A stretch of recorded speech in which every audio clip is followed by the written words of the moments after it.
Good evening students. রাষ্ট্রবিজ্ঞান চর্চা with Datta ম্যামে আবারও তোমাদেরকে স্বাগত জানাই। আজকে যে টপিক বা বিষয়টি সম্পর্কে তোমাদের সাথে আলোচনা করতে চলেছি সেটি হচ্ছে স্বাধীনতা বা লিবার্টি।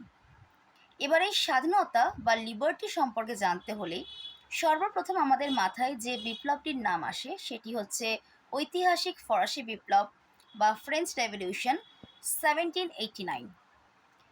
এই ফ্রেঞ্চ রেভলিউশন বা ফরাসি বিপ্লবেরই মহান তিনটি আদর্শ হচ্ছে সাম্য, মৈত্রী ও স্বাধীনতা। আজকে এর মধ্যে থেকে স্বাধীনতা টপিকটিকে আমি বেছেছি এবং এই স্বাধীনতার টপিকটি সম্পর্কে আলোচনা করতে চলেছি। তাহলে দেখে নেওয়া যাক এই স্বাধীনতা শব্দটির বা এই লিবার্টি শব্দটির আসল উৎস কী।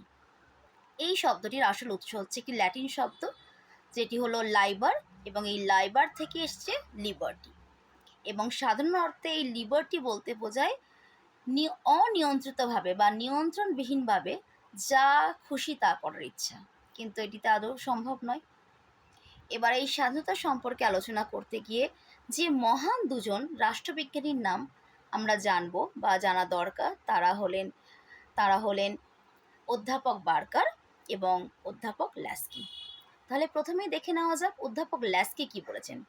ল্যাস্কির মতে স্বাধীনতা বলতে এমন একটি সযত্নে সংরক্ষিত পরিবেশকে বোঝায় যেখানে ব্যক্তি তার পরিপূর্ণ বিকাশের সুযোগ লাভ করে। অন্যদিকে বার্কার মনে করেন স্বাধীনতা কোনোদিন অনিয়ন্ত্রিত হতে পারে না। তিনি শর্ত সাপেক্ষ স্বাধীনতার ওপর গুরুত্ব আরোপ করেছেন। এবং শেষে আমাদের বলা দরকার যেটি রাষ্ট্রবিজ্ঞানের কোনো তত্ত্ব নির্ভর টপিক মার্ক্সকে বাদ দিয়ে হতে পারে না। মার্ক্সবাদীদের মতে স্বাধীনতা বলতে এমন একটি পরিবেশকে বোঝায়